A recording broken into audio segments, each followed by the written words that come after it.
guys. Welcome to Rip from the Headlines Live, a very special edition. My name is RC Williams. And I'm Julianna Ormond. And we are blessed to have Trevor Loudon with us today. Trevor's track record is unmatched when it comes to helping you understand who the enemy really is and how they operate. And so, Trevor, welcome to Rip from the Headlines Live. It's a blessing to have you. Oh, look, thanks so much for having me, RC and Julianna. It's a pleasure. Yeah. So, Trevor, we were together earlier this week. You spoke at the Florida Republican Assembly, Orange County. You were our very first speaker when we started the organization a couple of years back. And it's interesting to look at the contrast between the message that you delivered then. It was great, it was critical, it was important.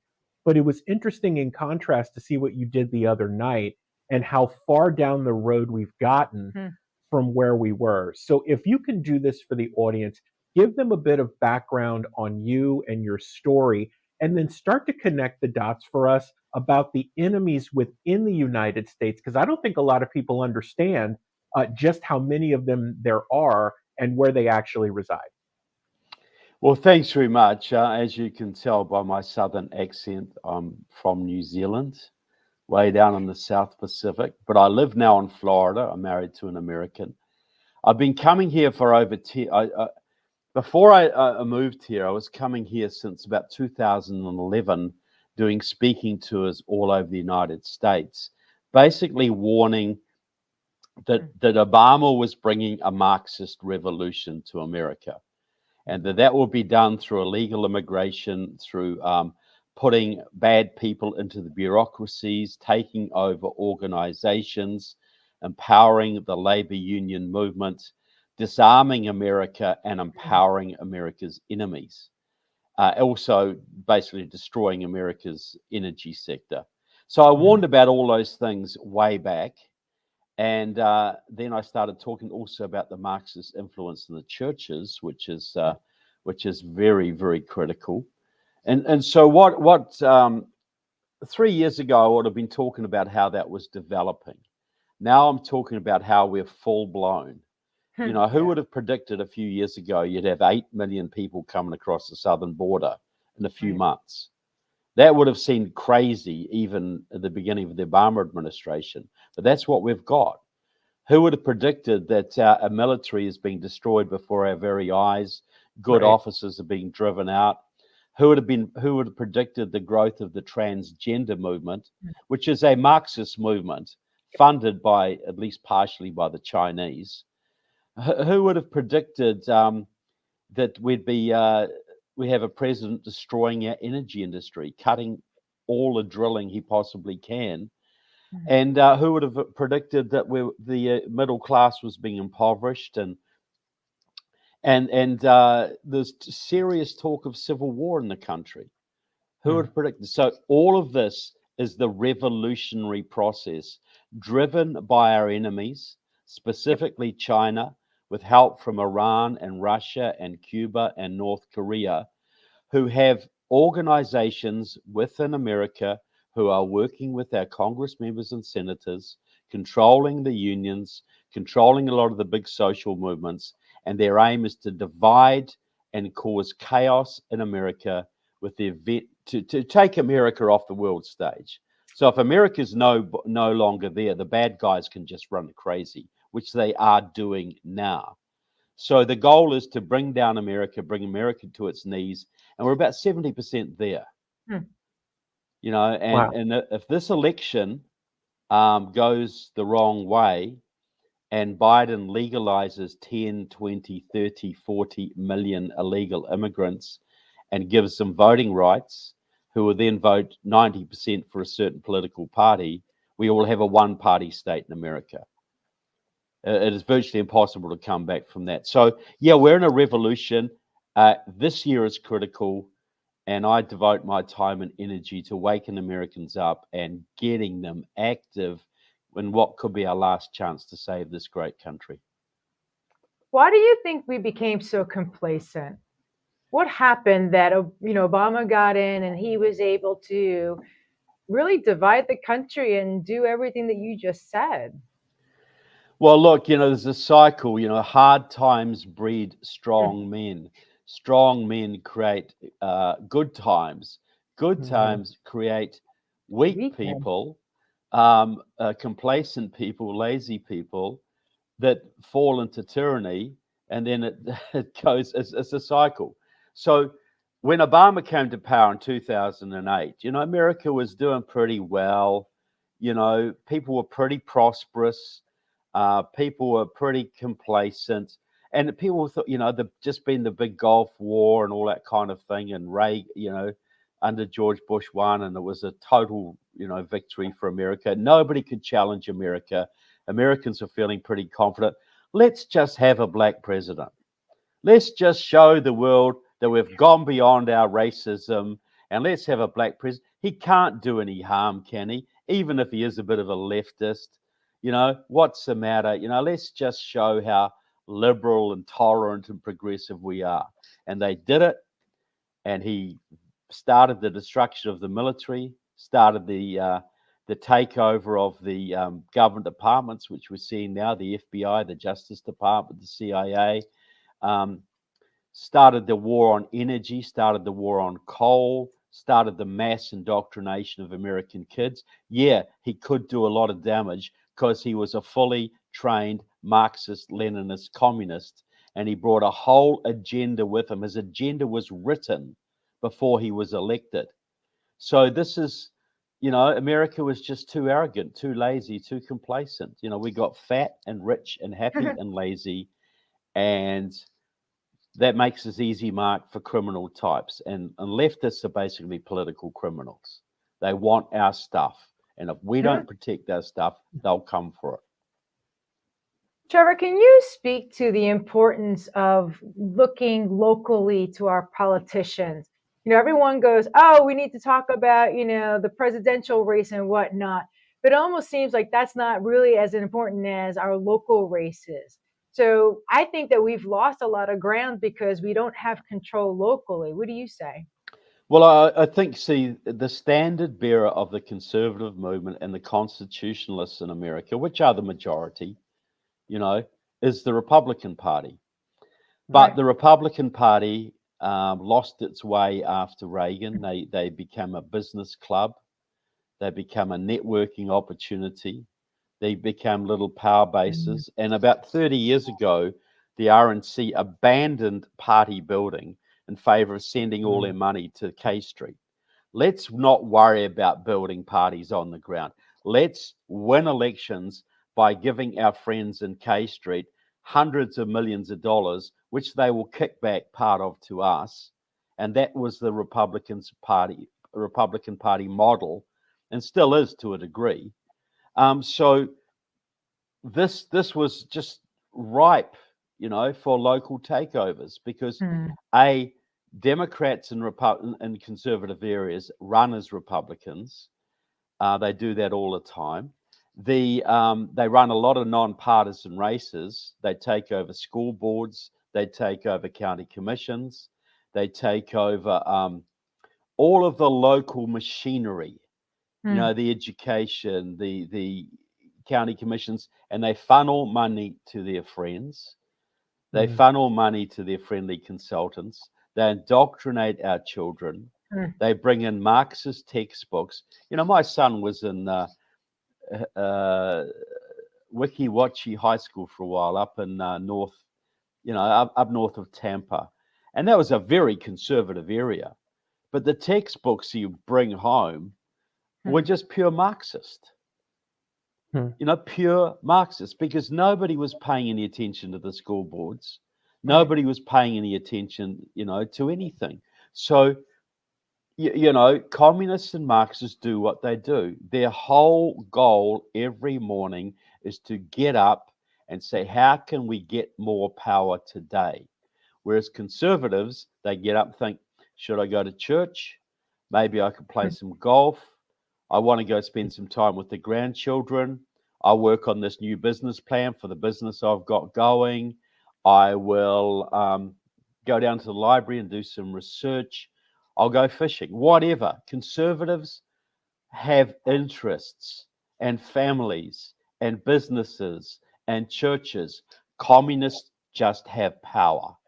So they will get into your county commission. They'll get into your scoreboard. They'll run their left-wing Mhm. little man as local sheriff. They'll get hold of the district attorneys, and so they don't prosecute crime anymore. All of these things, they will damage you because we don't pay attention. We're too complacent. So it happens on a local scale, which has led to such a shift in American consciousness. Yep. Now they can run open communists like Obama as president. Mhm. And Joe Biden, I put in the same ilk, and most people don't realize.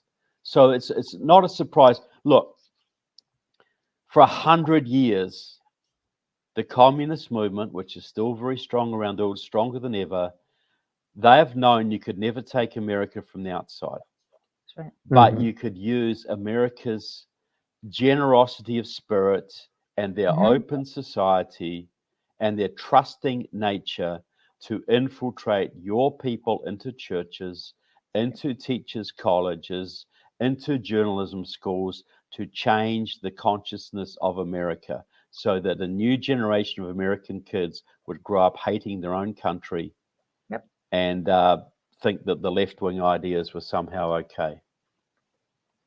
Well, I know that my daughters have a 35-year-old and a 24-year-old. And the difference between the two of them and the education and what they went through was so substantial that their outlook on life is actually Mhm. very different. And I can pinpoint that to, it's the school education. Her friend came home, 14 years old, and said to us, "I'm non-binary." And I looked at this girl and I was like, "What's that?" Non-binary. And she's like, "I don't self-identify as a man or a woman." And I was just like, where did this little girl come up with this word non-binary? Like, that was fed to her through the school system. Absolutely. And yeah, and that was what, 10 years ago? And now it's only gone progressively worse. So RC and I, we have our market research company. We started saying, you know what, we need to get active and we need to get the church active. So we started the Watchman Action, specifically because we saw that the attack on our children in the education system. Well, that's right. And you see it a few year gap, which shows when the penetration really started to happen. Yeah. We're talking really, the 60s and 70s radicals. By the time the 80s and 90s rolled around, they were senior professionals in the education field. They were education union bosses, etc. They had the influence to start bringing these policies in. All this transgender stuff, that was started by Harry Hay, the Communist Party member. The first gay rights group in America was a communist group. ACT UP. All of these transgender groups, they are all run by Marxists. And they're not about empowering young kids or, helping confused young people. They're about driving deep wedges into families. That's right. To destroy the American family, which is the bedrock of our society. So, yeah, but you noticed it with your own family. But until COVID came along, most Americans had never even read their kids' school textbooks. Right. That have no idea what their kids will learn in school. They just assumed they learn civics and history and about George Washington like they did. No. They learn about Malcolm X now. They learn about Cesar Chavez. They learn about transgenderism because the Marxists have taken over the education system in every state. The LGBTQ movement, which is just decimating our schools right now and our kids, it came out of the gay rights movement, which was started by the famous American communist Harry Hay, who was recruited into the Communist Party, by the way, by his gay lover, Will Gere, who many of us might remember as Grandpa Walton from the famous TV show, The Waltons. So they started the gay rights movement, all about liberating homosexuals, right? No, it was about causing confusion, about dividing families, about twisting identities, just breaking down the American family. Because look at the 50s, it was all about the family. The family was the bedrock of America. It's always been the family. Well, families have never been more divided and chaotic than they are today, which is weakening our economy, weakening our military, weakening our national unity. all of that.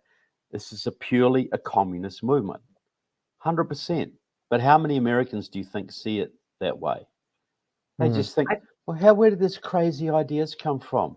How are 24% of California high school kids unsure of what gender they are? How did this happen? Well, it happened deliberately as a program of Marxists getting into the education system, getting into the teachers' colleges, getting into the teachers' unions to twist the minds of our kids because they want their revolution. And our kids are essential for that. It's not just about gay groomers. This is a whole Marxist ideology behind this stuff. Once upon a time, the church used to be the center of the community, the center of, the family. LBJ came along and he was like, I need to destroy that. And he really was not just coming after the family. He was coming after the Black family because, they were beautiful, married, kids were amazing, very, religious, going to church. LBJ couldn't have that. He needed to make sure that there was never another Black Wall Street, which we had back in the early 1920s or so. And, society was doing really well. Communities were doing really well. The Black community didn't need the government the way they need the government now. And that was all by design. Look, LBJ, who was a socialist, a member of affiliated with the Communist Party to some degree in the 1930s, who became the US president, he said the famous quote, I will get those N-words voting Democrat for 200 years. And so he did it in a couple of ways. But before the Great Society came along, the big liberal push that he did in the 60s will put every low-income family in America onto welfare just about. The black communities had lower divorce rates than the white communities, lower illegitimacy rates than the white communities, and way higher church-going rates. Yes, they were coming out of Jim Crow, etc., but they were on their way up. And they voted Republican. They voted consistently Republican, as they understood. So, LBJ instituted this great society, guided by Michael Harrington, the founder of Democratic Socialists of America, the famous Marxist group that AOC belongs to, and Rashida Tlaib and Jerry Nadler of the Judiciary Committee. So this was all a socialist designed this great welfare program, which basically expanded welfare massively and basically destroyed the Black family and low-income white families as well. Everybody's feeling the effect of this, 60 years later. But the other thing he did was he introduced the Johnson Amendment to the tax code, telling churches they couldn't endorse candidates or donate to political campaigns or they would lose their tax-free status. That gave every cowardly pastor in America the excuse, no, I can't talk about abortion or gay marriage or tax policy or military policy because that's political and that's illegal. All it said, you can't endorse a specific candidate or give them money. But that was used to basically neutralize the American church because most pastors are a little bit wussy. And they don't really want to lose half their congregation every Sunday because they say something controversial. So they went along with it. It neutralized the churches, who, as you said, were the moral leaders of the community. When the churches are leading, the families will be good and the civil government will stay within its boundaries. When the church abandons its leadership, the families fall into chaos and the civil government gets way out of control. See, they passed that in 55 or 56, the Johnson Amendment. In 64, they took prayer out of schools. And in 1973, they passed Roe v. Wade, legalizing abortion. Do you think they could have taken prayer out of schools and passed Roe v. Wade if they hadn't bought the pastors off first? Nope. Do you think that might have been part of the program? Let's get the pesky Christians out of the public square. Let's keep them in their little churches. They can do their Christianity stuff 2 days a week, but don't let them do it any other time, especially not in politics. or culture. And Wow. that's, we've been on a downward spiral in virtually every dynamic, ever since. So, Trevor, you touched on something the other night that I wasn't aware of. You were talking about the state of Virginia and how convicted felons and these groups can you walk through that, because that's happening in multiple states? Yeah, see, in 2005, a pro-Chinese Communist Party, then called the Freedom Road Socialist Organization, now called Liberation Road, so I'll just use the term Liberation Road, set up a voter registration organization in Northern Virginia called New Virginia Majority. And the goal was to sign up hundreds of thousands of minority voters in Northern Virginia for the Democratic Party to flip the state from red to blue. And it took them about 10 or 11 years. In 2008, when Obama got elected, the state went blue for the first time. And this was a deep red southern state who nobody thought it would ever go blue.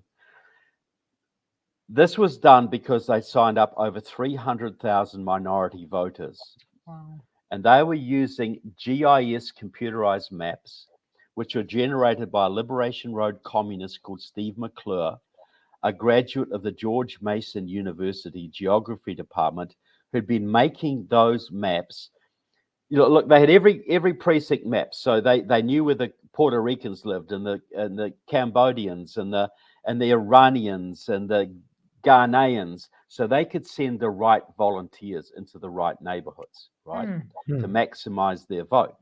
So these maps were generated, as I said, on contract by Steve McClure, who is making those maps still today, working out of the geography department of Wuhan University, China. Whoa. So they're using Chinese computers, Chinese staff to make maps to flip districts in America. Now, the other thing they did, they worked with Terry McAuliffe, the governor of Virginia. They even gave him an award at their annual dinner for doing this, who, against the Virginia Constitution, personally signed 200,000 pardons for Virginia felons so they could vote. So that 200,000 plus 300,000 is the voting base they used to flip that state. Wow. Now, they have the same networks in North Carolina, the Carolina Federation, the same networks in Tennessee, the same Memphis for All, Knoxville Justice League. They have the same networks in Texas, the Texas Organizing Project, the same networks in Arizona, Lucha. They are using the Black and Latino communities of the southern states to flip the states blue. And they have a very powerful network in Florida was called New Florida Majority, is now called Florida Rising. And guess who put the motion on the ballot in 2018 to give 1.4 million Florida felons the right to vote? Guess who organized that? These pro-Chinese communists from Liberation Road. They were backing Andrew Gillum, the Marxist. Andrew Gillum spent a year in 2012 training at a Liberation Road training school, a communist training school in Oakland, California. So they were behind Gillum, and they almost got him in, and they were behind this referendum that put 1.4 million Florida felons on the road to voting. And guess who they're going to sign up? Guess who they're working to sign up to vote right now? So we have got to be super vigilant in Florida. We cannot be complacent, because if they can take Florida blue and get North Carolina and Georgia, Arizona, you can never elect another Republican president. Doesn't matter what you do. The Electoral College map will be just too tough. So Trevor, they go in and they're working behind the scenes. And this goes back to what you said about the good times creating weak men. We just say, okay, that can't really be happening. That's impossible, right? But here are the communist Chinese, which, if I remember you saying correctly, Liberation Road actually fronted Black Lives Matter. Is that correct? Well, it created Black Lives Matter. Well, 100%. all this stuff. Oh, that was just, the young man got killed in Florida, and Trayvon Martin, and these 3 young girls just thought, wow, we got to do something. We'll invent a hashtag. I looked at that hashtag when it came out, and the very first people to retweet it all were Liberation Road people. All 3 of those women, Alicia Garza, Opal Tometi, and Patrice Kalures, are affiliated with Liberation Road. All 3 are Maoists. And the whole Black Lives Matter thing was organized by Maoists. They're the people who organized the burning of Ferguson, Missouri in 2014. And their sister group, Freedom Road Socialist Organization, split into 2 factions, both called Freedom Road Socialist Organization. But the one who started Black Lives Matter became Liberation Road. But the old faction, who is headquartered in Minnesota, they organized the George Floyd riots. And so they burnt cities in Florida, they burnt cities in Texas, in California. Most of the rest of the country was done by Liberation Road. So you had 2 pro-Chinese communist groups organizing the massive rioting of 2020. That was all directed from the Chinese consulate in San Francisco. But how many Americans do you think understand that Black Lives Matter is a Chinese communist project? So I'm seeing a lot of our Black brothers and sisters starting to wake up. There's a wonderful video that came out from a gentleman in Michigan, and he was like, the Democrats will never get the Black vote in Michigan again. We see exactly what they're doing, bringing in the illegals. They haven't helped us, but now they're bringing in illegals, and they're giving them all of that kind of money. Yet meanwhile, P.S., we've got vets that are, living on the street and killing themselves. Like at some point, the Black community is finally going, okay, we see what's happening here. Yep. We're waking up to what's really going on, and it's time for us to take action. So, yeah, and look, President Trump really opened the dam for that, because he would speak social issues. He would speak about the problems of the Black communities, the under-education, the under-policing in the Black communities, the competition with illegal immigrant labor that was taking the jobs of their kids away, that first job to get on the rung of employment. So he spoke to those issues, and they loved him. A lot of young, especially young Black men, just loved Trump and still love Trump. And so, yes, that is a trend. Look, Black people traditionally voted Republican until the Democrats came out and gave them a whole bunch of handouts, destroyed their communities, and put them back on the plantation. Well, the Black middle class, which is growing all the time, was growing until the last couple of years ago, they're moving more conservative. So are the Jewish communities, and many of the Latinos are too under Trump. But the game is the Democrats are flooding the border with more Democrats, and they want just one more election. If they can just win this election, then they will legalize 20, 30 million people. And doesn't matter what we do from that time, they will have a permanent majority. So this is a race against time, because if the Republican Party moves in a more socially conservative direction, and it would under Trump, a more populist, grassroots, forget the Republican country club, direction. The Republican Party is a party of the working class, the party of the middle class. And that's where people want to be, right? And so if we can get through this next few years, we can start having 60, 70, 80% majorities if the Republican Party moves to a much more socially conservative path. Starts talking about trade schools and apprenticeships instead of Ivy League colleges, things like this.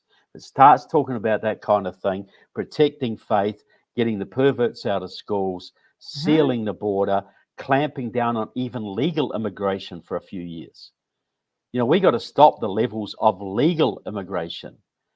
After World War I, we had a massive surge of immigration into this country, and people from Eastern Europe all over the world, but they almost stopped immigration for 30 or 40 years to let people integrate, to let people become Americans. You can't have 1 million, 2 million, 3 million every year from all over the world coming into your country and expect to maintain your political system and your culture. You know, this is so even legal immigration has to be paused for a while. Mm-hmm. So, Trevor, kind of on that note, you've taken an extensive look at Congress and the Senate. And we were talking about China a moment ago, and we talked about this earlier this morning. People don't realize the level of influence that China has had on the United States, or just how much they've infiltrated. And you've actually done a series of books on this. Can you talk to the audience about where we're at now with people who are supposed to be public servants and should have sworn allegiance to the Constitution and doing their job and their duty? Where are we at right now? Yeah, not in a great place. Look, most Americans sort of assume that when you get into Congress and you get on a sensitive committee like Homeland Security or Armed Services or Intelligence or Education, that they will vet you. They will not let radicals on those positions. But that's completely untrue. There's no vetting at all. None. Zero. So I say, well, look, Trump's intelligence advisor Ratcliffe said 3 years ago the Chinese now controlled so many US congressmen they can determine which legislation passes the Congress and which doesn't. Now, that was under the Democrats. Okay, Trump started to push that back. But the point is, look, if you were Xi Jinping, you say you're the leader of China, and you wanted to take America down, which they do and they write about, would you want to risk a multi-billion-dollar trade war, which might hurt your own economy, which is very fragile? Would you want to risk a multi-trillion-dollar shooting war before you were ready? Or would you just rather spend a few $billions buying up American politicians and voter registration organizations to get the ones you wanted to elected? Now, Professor Hong Shi said at Remnen University in 2020, the goal of the Chinese Communist Party is to get major organizations established in every US state, business and voter registration, to the point they can control the electoral outcomes in every state to make sure that pro-China politicians are elected and anti-China politicians are not. To make the US Congress a subsidiary of the Chinese government. This is what he openly stated at Remnen University, the most prestigious university in China. And it was leaked out. The tape was leaked out.